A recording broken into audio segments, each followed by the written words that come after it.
Hello friends, जैसा कि आप लोग जानते हैं कि देश में लॉकडाउन की स्थिति बनी हुई है पिछले कुछ दिनों से। लेकिन फिलहाल के दिनों में लॉकडाउन में कुछ ढील दी गई है और उससे कुछ हमारे जो बिजनेस हैं वो भी रनिंग पोजीशन में आए हैं और सरकारी जो एम्प्लॉय हैं, गवर्नमेंट एम्प्लॉय की तो सैलरी रेगुलर आ ही रही है।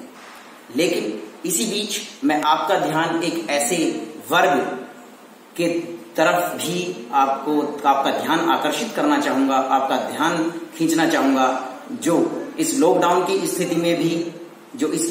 स्थिति में भी अपना काम रेगुलरली और बड़ी ईमानदारी के साथ कर रहा है, और वो है आपके बच्चों के अध्यापक, जिन्होंने अपना कर्तव्य और अपनी जो जिम्मेदारियां हैं पूरी निष्ठा के साथ निभाई है। तो उन लोगों की जो सैलरी है या उन लोगों की जो रोजी रोटी है वो डिपेंड करती है आप लोगों के द्वारा दी गई फीस के ऊपर। और अगर आप लोग फीस पे नहीं करेंगे तो उन लोगों की सैलरी कैसे निर्गत होगी और कैसे उनकी सैलरी जाएगी।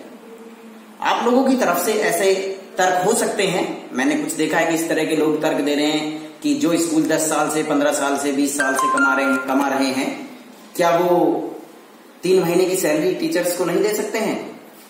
ये आप लोगों के दृष्टिकोण से सही हो सकता है, ये आप लोगों के विचार से सही हो सकता है, लेकिन मैं आप लोगों से पूछना चाहूंगा कि आप या मैं या कोई भी जो भोजन 10 सालों से कर रहा है या 20 सालों से कोई भोजन कर रहा है, क्या हम आज भी उसी भोजन पर जिंदा रह सकते हैं? नहीं रह सकते हैं, क्योंकि वो भोजन तो हमने एनर्जी के रूप में खर्च कर दिया है उस टाइम के क्रियाकलापों में। इसी प्रकार से जो फीस स्कूल्स के पास आती है वो भी उसी टाइम के क्रियाकलापों में खर्च हो जाती है। दूसरी बात मैं आपसे पूछना चाहूंगा कि अगर मान लीजिएगा किसी किसान की फसल नष्ट हो जाती है तो क्या हम मानवता के आधार पर ऐसा कह सकते हैं कि ये किसान भी तो 10 सालों से या 15 सालों से फसल उगा रहा था, इसने इस समय के लिए अपना अनाज बचाकर क्यों नहीं रखा?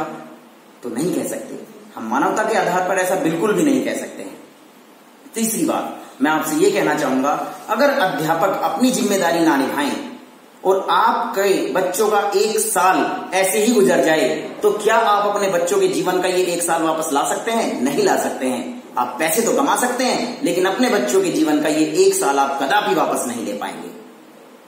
तो मेरी आप लोगों से यही विनती है, मैं सभी स्कूलों की तरफ से, सभी अध्यापकों की तरफ से आप लोगों से ये विनती करता हूं, ये गुजारिश करता हूं, ये अपील करता हूं कि आप अपने बच्चों की फीस स्कूल में पे करें। मैं नहीं कहता आप लोग एनुअल चार्ज या फिर एडमिशन फीस वगैरह पे करें, लेकिन जो मंथली फीस है उसे एटलीस्ट स्कूल में जमा करें, जिससे कि आपके बच्चों के प्रति आपकी जिम्मेदारी और सामाजिक जिम्मेदारी का निर्वहन आप कर सकें और स्कूल भी अपनी जिम्मेदारी का निर्वहन ठीक से कर पाए। मेरी आप लोगों से यही विनती है और यही आप लोगों से अपील है। धन्यवाद।